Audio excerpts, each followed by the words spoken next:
Hello everyone, I welcome you all again at HSSC Computers YouTube channel.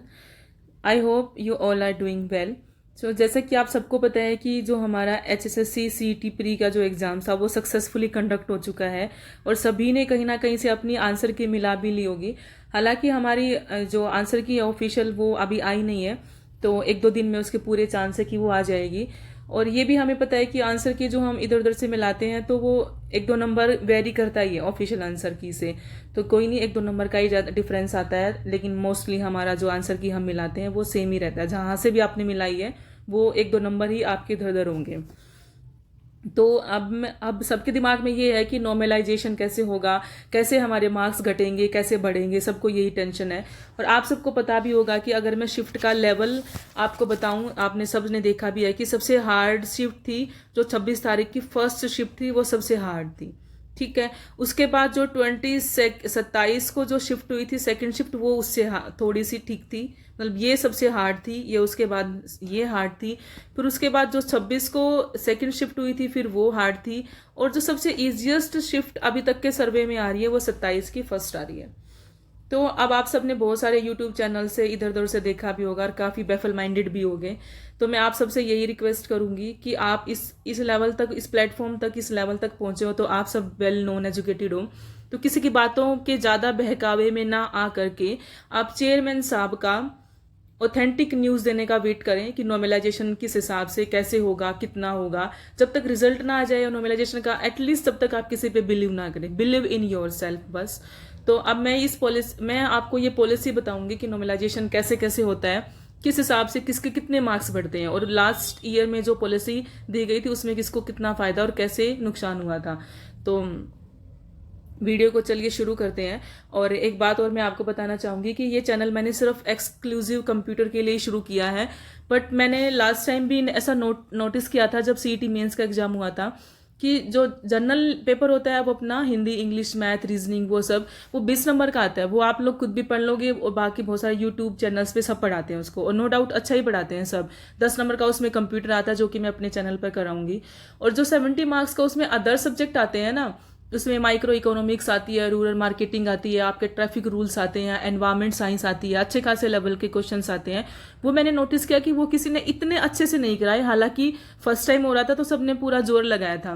तो इसलिए मैं ये सोच रही हूँ कि अगर मुझे रिस्पॉन्स अच्छा मिला तो मेरे पास मेरी टीम में कुछ एक्सपर्ट हैं जो इन सब्जेक्ट को के एक्सपर्ट हैं। अगर रिस्पॉन्स अच्छा रहा तो मैं उनसे रिक्वेस्ट करूँगी कि वो यहाँ चैनल पे आप लोगों को अच्छा कंटेंट प्रोवाइड करें। और देखिए, फ्री में कंटेंट मिलता तो सबको ऐसा लगता है कि इतना अच्छा नहीं होगा, जो कोर्स भेज रहे हैं, कोर्स में बता रहे हैं वही अच्छा होगा। बट आपको बिलीव इन मी, अच्छा कंटेंट आपको मैं प्रोवाइड करवाऊंगी जो मैंने खुद पढ़ के, खुद के नोट्स बना के, स्टडी करके किया है। तो आपको बस विश्वास करना होगा। तो चलिए हम शुरू करते हैं नॉर्मलाइजेशन प्रोसेस का। ये आपने देखा होगा कि ये पब्लिक नोटिस जारी किया गया था, तो इसमें उन्होंने कहा था कि जो नॉर्मलाइजेशन प्रोसेस जो लास्ट टाइम इस तारीख के तहत जो हमारा पब्लिश हुआ था वही हम क्या करेंगे, इस बार भी करेंगे। यानी नॉर्मलाइजेशन जो है वो आपका 100% फॉलो होगा। तो कैसे फॉलो होगा, वो ये है वो पॉलिसी जो लास्ट टाइम आई थी। आपको पता होगा कि 5 और 6 को 2022 में प्री का एग्जाम हुआ था, फिर उसके बाद आपका मेंस का एग्जाम हुआ था, और ये वाली नॉर्मलाइजेशन पॉलिसी उसके अंदर फॉलो की गई थी। तो इसको मैंने पूरी को रीड किया है, तो मैं आपको इसको एग्जाम्पल दे के बताऊंगी। इससे तो आपको समझ नहीं आएगा, एक रो एग्जाम्पल दूंगी कि कैसे कैसे होता है। तो जैसे इसने स्टेप फर्स्ट में कहा है कि कन्वर्ट रो स्कोर इनटू परसेंटाइल, तो सबसे पहला आपका यही तरीका रहेगा। HSSC क्या करेगी, आपके रो स्कोर को आपके परसेंटाइल में कन्वर्ट करेगी। मैं बताऊंगी कैसे करते हैं। तो परसेंटाइल में हर शिफ्ट को परसेंटाइल में सेपरेटली कैलकुलेट करेगी। तो जैसे कि इसने बोला है कि ये फॉर्मूला लगाया, ये फॉर्मूला लगेगा। तो अब इसमें ये बता रहा है कि M क्या है, N क्या है। तो N जो है वो क्या है, record the number of candidates who appeared in a shift, यानी आपकी शिफ्ट में जो प्रेजेंट कैंडिडेट थे वो उसको डिनोट कर रहा है ये N से। ठीक है। Sort all the candidates in one shift in decreasing order of their marks, फिर आपकी शिफ्ट के जो स्टूडेंट के मार्क्स हैं उनको वो कैसे लगाएंगे, वो डिक्रीजिंग ऑर्डर में उसको शॉर्ट कर लेंगे। उसके बाद क्या करेंगे, note the raw marks of each candidate, suppose this is denoted by T। फिर सबके कैंडिडेट के रो मार्क्स को, जैसे आपके 84 मार्क्स हैं, 85 मार्क्स हैं, तो उसको सब कैंडिडेट के रो मार्क्स को T से डिनोट किया जाएगा। Count the number of candidate in that shift whose raw score are less than और इक्वल टू T। उन नंबर ऑफ स्टूडेंट को काउंट किया जाएगा जो T से टी के बराबर और टी से कम है, तो जो टी के बराबर और टी से कम है तो टी को वो हाईएस्ट स्कोर मान लेगा और उसको वो डिनोट कर रहा है एम से। फिर परसेंटाइल का वो आपको इसमें मेथड लगाएगा। तो चलिए मैं आपको आसान लैंग्वेज में इसको कन्वर्ट करके बताती हूँ। ये इसकी पॉलिसी है, कैसे कैसे किस हिसाब से कौन कौन सा फॉर्मूला लगा के इन्होंने इसको किया था। ये स्टूडेंट का रिजल्ट था। तो देखिए मैं आपको बताती हूँ। जैसे एग्जाम्पल के तौर पर आपका एग्जाम था फर्स्ट शिफ्ट में। फर्स्ट शिफ्ट में आपके आंसर की से बन रहे हैं 80 मार्क्स। किसी और बच्चे का सेकंड शिफ्ट में एग्जाम था, उसने ले लिए 90 मार्क्स। ठीक, फिर सबसे पहला स्टेप क्या है, हम इनका क्या निकालेंगे, परसेंटाइल। अब मुझे एग्जैक्ट तो बच्चे नहीं पता है कि एचएसएससी में कितने बच्चों ने पेपर दिया है, लेकिन मैं अगर सपोज कर मैं मान लेती हूँ कि 40,000 बच्चों ने एग्जाम दिया है। ठीक है, अब उस 40,000 में आपकी रैंक कितनी आई है, आपकी 4,000 उसमें रैंक आई है। ठीक, तो अब आपकी 4,000 रैंक है, तो परसेंटाइल कैसे निकलेगा, जो 40,000 है उसमें से हम 4,000 को माइनस कर देंगे और अपोन में फिर से 40,000 कर देंगे और मल्टीप्लाई बाय क्या कर देंगे, 100। तो ये परसेंटाइल बनी मान लो आपकी 90। अब ये आपके 80 तो आपके मार्क्स है, लेकिन आपकी परसेंटाइल कितनी है, 90%। अब सेकंड शिफ्ट के 90 मार्क्स वाले बच्चे का एग्जांपल लेते हैं। सेकंड शिफ्ट में भी हम ऐसे ही करेंगे। 4,000 बच्चे मान लो उसकी शिफ्ट में बैठे हैं और उसकी शिफ्ट में भी जो है वो 4,000 बच्चे बैठे हैं, उसकी शिफ्ट में उसकी रैंक कितनी है, 4,000 है। देखिए ये तो इसका भी परसेंटाइल हमारा कितना बनेगा, 90%। फिर आप कहेंगे कि ये तो दोनों इक्वल प्लेटफॉर्म पे आ गए। ये इक्वल प्लेटफॉर्म पे कैसे आए हैं, देखो इसके 90 नंबर आने के बाद इसके 90% परसेंटाइल है। ठीक है, और ये 80 मार्क्स लेने के बाद ही 90 परसेंटाइल पे पहुंच रहा है। क्यों, क्योंकि इसकी शिफ्ट का जो एग्जाम था वो हार्ड था। समझ पा रहे हो, इसके शिफ्ट का एग्जाम क्या था, हार्ड था। तो ये 80 नंबर पे ही 4,000 रैंक ले आया और ये 90 नंबर लाने के बाद 4,000 रैंक लेके आया है परसेंटाइल में, इसलिए दोनों आपस में क्या हो गए हैं, बराबर हो गए हैं। ऑलराइट, चलो अब आगे करेंगे हम इसमें। तो दोनों के परसेंटाइल हमारे क्या हो गए, बराबर हो गए। तो फिर नॉर्मलाइजेशन के हिसाब से हम इसको क्या करेंगे, आपके नंबर जो है वो 80 और प्लस में 90 और बटे में क्या कर देंगे 2। तो 85 परसेंटाइल इसका क्या हो गया, शिफ्ट का एवरेज स्कोर हो गया। तो 85% शिफ्ट जो इसका एवरेज स्कोर हो गया, इसका मतलब जिसकी हार्ड शिफ्ट थी, अब दोनों को बराबर बनाना है ना, इसका मतलब जिसकी हार्ड शिफ्ट थी उसके 5 नंबर हम बढ़ा देंगे और जिसकी इजी शिफ्ट थी उसके 5 नंबर हम घटा देंगे। तो अब इसके जब 5 नंबर इसमें बढ़ेंगे तो ये भी 85 पे पहुंच जाएगा, और जब इसमें से 5 नंबर घटेंगे तो ये भी 85 पे आ जाएगा। यानी नॉर्मलाइजेशन ने क्या कर दिया, दोनों को इक्वल कर दिया, इक्वल प्लेटफॉर्म पे आ गए सब के सब।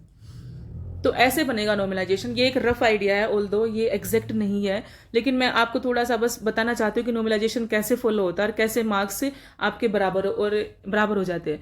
तो फर्स्ट शिफ्ट वाले जो स्टूडेंट हैं और जो 27 में लास्ट की शिफ्ट में स्टूडेंट थे, फोर्थ शिफ्ट में, मैं उनको यही कहना चाहूंगी कि अभी इतना मत घबराइए। नॉर्मलाइजेशन के बाद आप ऑलमोस्ट इक्वल प्लेटफॉर्म पे आ जाएंगे। किसी को नुकसान और किसी को फायदा नहीं होता, सबको बराबर ले आते हैं एक ही प्लेटफॉर्म पे। कोई इतनी रैंक, कोई 8,000 रैंक लाके ही 80 नंबर लाके ही 4,000 रैंक पे आ जाएगा, तो किसी को आसान शिफ्ट में 90 नंबर लाने के बाद उसकी 4,000 रैंक आ रही है। तो नॉर्मलाइजेशन से क्या हो जाएगा, सब बराबर हो जाएगा। तो इसलिए अभी आप क्या है कि अब ये क्वेश्चन ये है कि कितने नंबर वालों को मेंस एग्जाम की तैयारी करनी चाहिए। हालांकि अभी से पहले हम ऐसा नहीं बोल सकते कितने नंबर वाले मेंस में जाएंगे, लेकिन एक रफ आइडिया है कि जिस हिसाब से सुनने में आ रहा है वैकेंसी आएंगी। और लास्ट टाइम जो हुआ था उसके अकॉर्डिंग भी, ऑल्दो लास्ट टाइम में तो सिर्फ इन्होंने 4 गुना बच्चों को लिया था, तब भी जो मतलब हायर पोस्ट में तो नहीं हुआ था। लेकिन अगर मैं क्लर्क की बात करूं, क्लर्क की जो है ना वो अच्छी खासी वैकेंसी आती है हर बार। इस बार भी जैसे कि 3,000 या 4,000 वैकेंसी आएंगी। तो सपोज करो 4,000 वैकेंसी अगर आई, 4,000 का 10 गुना यानी 40,000 बच्चे जो है वो मेंस के लिए क्वालिफाई हो जाएंगे। तो अगर आपके अगर मैं आइडिया दूं 70 मार्क्स और उसके आसपास अगर बन रहे हैं आपके, तो आप फॉर श्योर तैयारी कर सकते हो जो जनरल पेपर होता है जैसे क्लरिकल के लिए। और अगर आपको जाना है पुलिस में, तो पुलिस के लिए तो मैं उन बच्चों को ये कहूंगी, अगर आपके परसेंटेज जो क्वालिफाइंग है, आपकी खुद की कैटेगरी में जो क्वालिफाइंग मार्क्स है, अगर आपके वो भी बन रहे हैं, तो you must go for the main exams.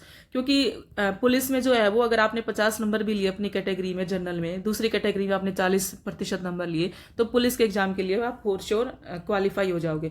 और जो टेक्निकल बच्चे हैं उनको तो सोचना ही नहीं है बिल्कुल भी। टेक्निकल में तो लास्ट टाइम जब 4 गुना था तभी ऑलमोस्ट बच्चों का सिलेक्शन हुआ था, तो इस बार तो 10 गुना है। तो हाँ, लेकिन इस बार ये है कि मेंस के लिए कंपटीशन बढ़ गया है। लास्ट टाइम सिर्फ 4 गुना बच्चे ही मेंस में बैठे थे, तो मेंस में जो भी बैठा था, जिसने भी स्कोर किया, ऑलमोस्ट बच्चे जॉब लग गए। लेकिन इस बारी क्या है, 10 गुना है। इस बारी प्री में थोड़ा रियायत दे दी, लेकिन मेंस के लिए आपको फिर कड़ी मेहनत करनी पड़ेगी अगर आपको 10 गुना में से 1 गुना बच्चों में आना है तो। चलिए, ये था नॉर्मलाइजेशन प्रोसेस। होप सो थोड़ा थोड़ा आपको समझ आया होगा। होप लूज नहीं करनी है, आपको सिर्फ अपनी स्टडी को कंटिन्यू करना है। थैंक